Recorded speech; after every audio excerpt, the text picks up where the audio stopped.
Yes, but we should not let any of that deter us. We have the technology, and we need to push forward as hard and as fast as we can to break this blockade. Yeah, Mr. Carr, can I ask you, Reuters is reporting that Google shut down its Loon project, which operated in Puerto Rico after Hurricane Maria, because it was not efficient, it was too expensive, and even if one of these high altitude balloons could be put up, you know, how could it be in Cuban airspace?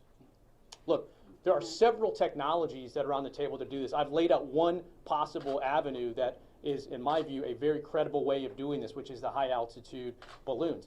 Google Loon has shut down their operations, but the company behind Google Loons that actually manufactured the balloons, manufactured the platforms, assembled the antennas, that company still exists. I visit them. They're in Sioux Falls, South Dakota. I've seen them deploy there. I've seen them deploy in Kenya. The technology is there and it exists. We are in an emergency situation where we need to get every single possible technology there. Is it going to be gigabit speed fiber? You know, I doubt that. But can we get internet connectivity so that the videos and the pictures get out of the country? Can the messages get back? That's a different level of connectivity than what you might need to stream, you know, Netflix. But that's not what we're talking about. We're talking about how do we shine a bright light inside that island nation. Yes. What about a timeline? How, I mean, you and the congresswoman are making it sound like do it today and you could get internet connectivity in the next 24 hours. If Biden says yes, we will make sure we will connect. We have been talking about that because I asked the same question. And if Biden says yes, we will make sure, hey, listen, we put together a vaccine in 9 months. Don't you think that we can put together a balloon in a few days? I mean, we are the epitome of innovation. It's just political willingness. Where is the political willingness from the White House? That's what we need, Putney. And I thank you very much for helping us on that. And yes. Look, if I may, Marcel Felipe, I'm the chairman of the American Museum of the Cuban Diaspora. We're the ones that hosted Governor DeSantis for that roundtable, where the idea came up to use Florida companies. There's really two technologies that could apply here. One is Elon Musk's technology, which has operations in in Florida, and that's one of the options. I'm also the president of Inspire America Foundation, and by the way, for disclosure purposes, co-founder of one of the media companies that's here today. So we've had some experience with the FCC. As Inspire America, all we do is Cuba. So we have a head start. We've been planning for this day since the start of the organization. And not just on the internet side, but on a few other things that in the next few days and weeks we'll be putting out and plans specifically for this transition. But on the technology side, which is what concerns us today, a couple of years ago, during Regalado's term as director of the Office of Cuba Broadcasting, we began looking for a solution specifically for this. And there's a number of solutions out there that can work. Problem is that most of them required you to have equipment on the ground to infiltrate equipment into Cuba. And that was going to be a logistical nightmare. So we did source, and other than, I can't give you information about Elon Musk's company, that's a separate technology. But we did come on this balloon technology, the stratosphere level balloons. There's very few companies that do this. The one that we have been working on for some time now, we are not at liberty to discuss the name right now at their request until the issue is implemented. But I have put their project in front of the State Department, and we will be discussing that in the next days. I've shared it with our congressional delegation. It looks promising. It looks very, very promising. We have questions to ask of them. Certainly is a costly proposition. But because we started this before the pandemic, they've already made a tailored plan for Cuba that provides coverage to almost the entire island. And they can implement it relatively quickly because it's not a super sophisticated technology. It's something that they have done in the Middle East. They are a defense contractor. They've done it for the U.S. military. The way they do it for the U.S. military is a way that is probably cost prohibitive for this particular instance. And I'll give you a rundown on how the technology works. There are balloons that carry a transmitter. That piece of equipment goes up in the air. It's not an expensive piece of equipment. It's there for 2 or 3 days, comes back down, another one comes up. When the military uses it, they don't need to retrieve that equipment. It makes the operation more expensive because you need new receivers all the time. What they've been working on is a glider that brings the receiver back to lower the costs. But the important thing about that is There's a couple of companies that share that technology. This company, in fact, was in litigation with Google at one point, or arbitration, over who owned the technology. So it's essentially the same, different variations of the exact same technology. But what makes this lead a little bit better is that because we had that head start of starting before the pandemic, there's specific plans for Cuba already designed with maps, coverage maps, where they would be. To answer your question, Michael, they don't need to enter Cuban airspace. And it is a signal that doesn't require anything other than a cell phone. So it goes directly to Cuban cell phones. It bypasses ETEXA, it bypasses the Cuban infrastructure, and it is something that they cannot censor, they cannot block. If they want to shoot it down, it'll take a $1 million missile, is what the company reps told me in the sales pitch, for a $50,000 piece of equipment. If the Cuban government were to have that money, I think Cuba would not be perhaps in the situation it would be today, because it would be a democratic government if it would have that money. So that's the technology, that's the nitty-gritty. It does require FCC approval, which is why it's very, very important to work with the FCC on this, but it's not a new technology. It's something that's been done already in the Middle East. ¿En qué pueden usar el mismo equipo y servicio que tienen en la isla? Yeah, I'll answer that in English, and then I'll switch and do the same thing in Spanish. Price tag of this, please. The reason I'm not going to give you a price tag, because it's a huge, at this point, right now, they've given us a huge variant in price, and it depends on how many of the receivers, remember, these receivers go up, they stay for a few days, how many of the receivers can come back down. So what they have done is a feasibility study that, based on climatic conditions and what have you, what they can do. Again, this is just to show that it is there and there's a plan. It doesn't mean that this is what it's going to end up getting implemented. There's still a lot of work to be done for that. But if you had the green light, it looks like it's something that's feasible and could be implemented in a relatively short period of time. We have to ask those questions. We have a call with them today, and we'll get into a lot more of the details. Again, this plan had been put aside because of the pandemic, and it's now a plan that is in mass. But we got our star witness. So sorry that I'm interrupting you, Marcel, and we're delighted. Hey, good to see you. We have the governor, lieutenant governor. It's a pleasure for us, and it's an honor, sir, to have you here. I just want to say publicly that you're one of the very few people who really helped me to get to this position. So I want to express my gratitude publicly, and I will never forget. And thank you very much, Janet, for being here.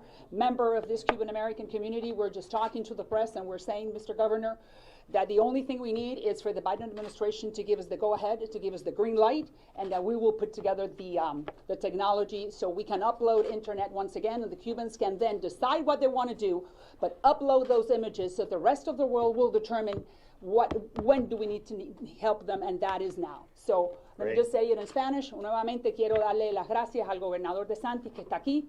Quiero decir públicamente que verdaderamente le debo mucho, porque es una de las personas que más me ayudó para poder llegar a esta posición, donde ahora soy la representante de los cubanos, la ciudad de Miami, que es el corazón del exilio cubano en el Congreso Federal.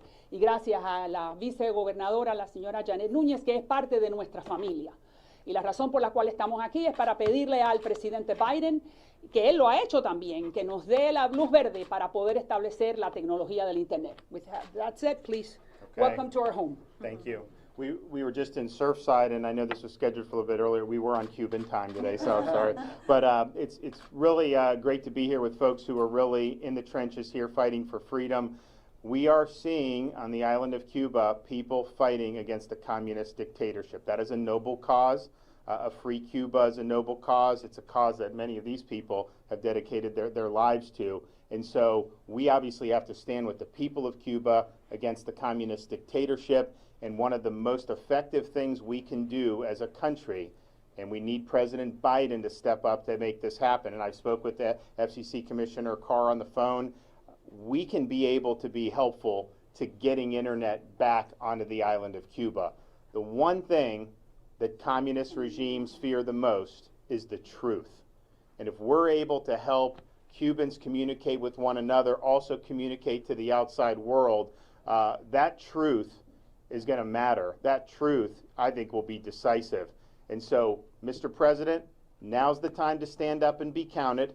I've never seen a community more unified than what we've seen here over the last nearly a week.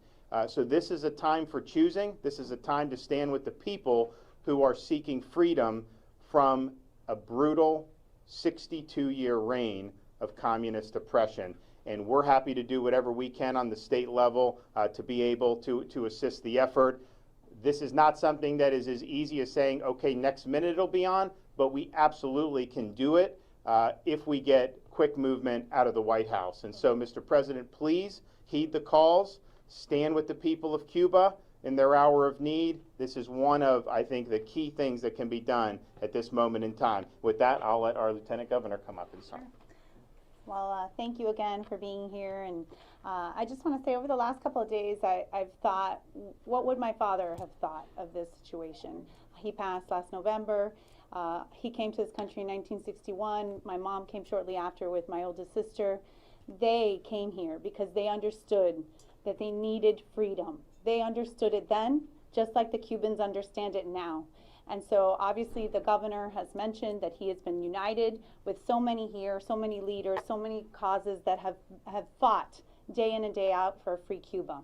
And what I can tell you is that we have no stronger advocate than this governor. We have no stronger supporter than this governor. And so we want to continue to put the pressure on the White House, to continue to put the pressure on the administration to help these people that so desperately need it. I'll say what the governor said in Spanish for the benefit of the Spanish cameras. El gobernador está aquí unido con los oficiales electos, con los líderes que se han unido a la causa de una Cuba libre. Él sabe muy bien la importancia para esta comunidad, teniendo la mayor cifra de cubanos americanos aquí en este estado. Y por eso él también ha unido su voz en pidiendo que la Casa Blanca les dé acceso a lo que es el Internet. Y la razón por qué es tan importante no solo es para que ellos se puedan comunicar unos con los otros, pero es para ver la verdad de lo que está sucediendo, la verdad de la tiranía que está sucediendo, la verdad de lo que están haciendo con su mismo pueblo. Y yo creo que eso es importante y por eso el gobernador le pide al presidente que ahora es el momento de tomar las decisiones, ahora es el momento de decir presente con los cubanos americanos aquí y con los cubanos en la isla que desesperadamente están pidiendo libertad. Muchas gracias. ¿Qué ha pasado con la petición a las compañías de la Florida sobre el Internet, vicegobernadora? ¿Nos puede actualizar sobre eso? ¿Puedes repetir la pregunta, Ana? Sobre la petición a las compañías de la Florida para el Internet que anunció el gobernador en el museo. Bueno, sabemos que el gobernador ha estado muy involucrado en tratar de facilitar lo que es acceso, por eso se ha unido aquí con la congresista y el congresista y con el FCC para buscar la manera de traer el acceso al Internet. Él cree que es el paso más importante que podemos tomar en este momento, mientras que obviamente el gobierno tiene que decidir en qué forma va a continuar a asistir a lo que es los cubanos en la isla. And I think just, so we do have some Florida companies. And those satellites, there's certain things that would require there. And then did you talk about some of the other options? So there's just a variety of things. Our view is let's turn it all on, Right. and let's get moving. But there is different ways that some of these would go. It isn't as easy as just saying, hey, this satellite could just be put over there. But it can be done if we have the support. Correct. The Governor, political can you willingness. explain the option with the Florida company? That gained a lot of interest when we reported that a few days ago. Well, so for example, people have been talking about some of these satellites that they could be moved over, and in theory that's true. But maybe if you want to talk about, it does require some infrastructure on the ground to be able to send that signal to the devices. One of the things that the commissioner and I talked about was actually ways where you could go straight to the devices without needing that. That would be different than some of the companies we have in Florida. So we want to exhaust any options that we can, but there may be a need to do a little bit more in providing some infrastructure closer to the island or even on the island. One of the things that could be utilized is the embassy, the U.S. Embassy that's in Havana. And we should be willing to put whatever we need there to be able to get signals in other parts of Cuba to the Cuban people. I think that would mean that would make a big difference. But it isn't as easy of just moving a satellite and all of a sudden goes straight to the devices. Governor, but what you just said, lo que dice el gobernador es la embajada norteamericana en La Habana. If that embassy, if they turn on the internet services, anyone that can go to the Malecón, and then from there they can upload. Eso, lo que está diciendo el gobernador es clave, que la embajada norteamericana en La Habana prenda el internet para que todos los cubanos se puedan conectar. ¿Qué puede ser más fácil que eso? What can be easier than that? So I Governor think it's, DeSantis, Governor, as you know, for the last couple of days, major thoroughfares in Miami have been shut down for hours by demonstrators supporting the people of Cuba, which you also support, I know. And yet, with the existence of HB1, the anti-rioting bill, it appears they are breaking the law. So, Michael, that's 100% to see that some of those thoroughfares, we can't have that. It's dangerous for you to be shutting down a thoroughfare. You're also putting other people in jeopardy. You don't know if an emergency vehicle needs to get somewhere. And then obviously it's just disrespectful to make people stand in traffic. But understand, that's been illegal in Florida way before HB1. It's not something that we're going to tolerate. And I know Marcel and other people, they were out there saying, guys, you got to get off the road. So they did the right thing. The law enforcement did the right thing to clear it. And that's just something that we can't have. There is nothing wrong with doing peaceful demonstrations. And HB1 had nothing to do with peaceful. And Cuban Americans who are out demonstrating in Versailles, they're not violent. Those aren't riots. They're out there being peaceful and they're making their voice heard. And we support them in their ability to do that. But it can't be where you shut down commerce or you shut down the ability to use these arteries. It's very important that people are able to get, especially in a place like Miami, where the traffic can be really bad. And again, you never know. Someone may need to get to a hospital or something like that. So I think that message has been received, and I really thank the folks. I know we had Highway Patrol out there earlier in the week helping to clear it. Most of the places around Florida, as soon as those folks were told, they got off, but we've got to keep the roads clear. But the commissioner wants to shut down Have you spoken to for the Biden hours. administration? Have you spoken to them? Are you negotiating at all?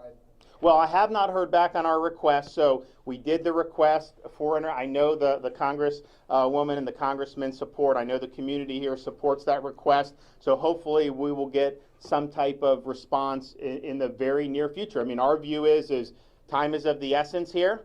Every day that the regime has to black out the truth is a day that they can get the upper hand on this. Every day where the truth is out, not only throughout Cuba, but in the world, is a day where freedom is going to have the upper hand. So let's act now. Here in Miami, we're hearing a lot of calls for intervention. One, do you support this call to action? And two, do you expect that once you get the internet and videos out, people will see what's happening and then would be more supportive for an intervention? Well, look, I think it depends on, I don't know what that means in terms of, what you're saying. Some people have asked about, what role the military, and I think Marcel has pointed this out. The best role for military is the Cuban military to realize that time's up. That you can't keep doing the bidding of a repressive dictatorship that is not governing with the consent of the governed. And so clearly, this is a dictatorship that is lost. Not that they ever had it, but clearly they don't have the consent of the governed now. And so I think that the best thing would be for those military, particularly some of the younger military folks, to understand you can really be heroic in this.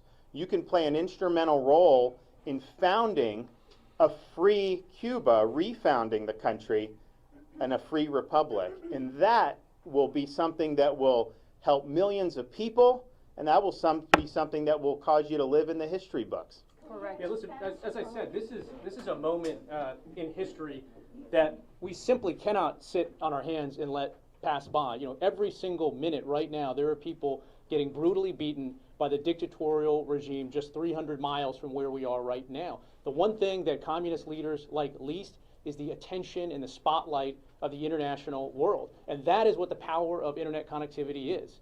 This is one of the greatest inventions that America has ever had, one of the greatest innovators from freedom and free speech that we've known. And brutal dictators, from the regime in Cuba right now to Iran, the very first move they make is to either shut down the internet entirely or block the applications that allow the people that are fighting for their God-given right for freedom to get that message out. This is not a technological problem. We have the technology today that can begin to be deployed to provide connectivity into the island. Just this morning, I was at Radio Marti. As I said, they've been broadcasting signals into Cuba for decades now. Cuba doesn't like it. They think it's illegal. They try to block it. But we do everything we can to get that message in there. We need to follow that type of model, partner with innovative U.S. companies, and start beaming internet connectivity in there. We can start that process now. What we need is a clear signal from the Biden administration that they will back those efforts. We need some authorizations, we need some clearances, State Department, DOD may need to be involved, but if President Biden says that he is behind this effort, I have no doubt that America Free Enterprise can move mountains and get this done. And we've talked about one technology, but as the governor said, there are multiple technologies that are out there. We know that can do it. It's not a technological problem. It's a question if we have the political will to stand up and back the people of Cuba. And I think Governor DeSantis has shown a tremendous amount of leadership and vision to see that this is an important place where we can plug in with a response that is different than your question potentially about military intervention. This is a response we can do to support freedom, and we can do it as soon as we get the green light to start that process. We thank you. Okay, we thank you. Okay. Thank you, Governor. Yeah. Thank all of you. Thank you, Congressman Carlos Jimenez. Thanks, Marcel Felipe, and all of you. You know, I was one of yours. It depends that you guys have the responsibility of beaming this to the world and let everyone know so this message gets to the White House that we need their support, and we need, as the governor said, the green light. If they do it now, we will do the rest. The governor has been sending messages, but we need the Biden administration to react now. So I thank all of you. If you guys want to get individual bites with any of them, I don't know if your schedule, Governor, you have to go. You're doing a great job. Well, Thank you. Yeah, Thank so are you. Glad you guys are out there. Thanks again, and if you guys want to talk to anybody, you're welcome. This is your home. All right.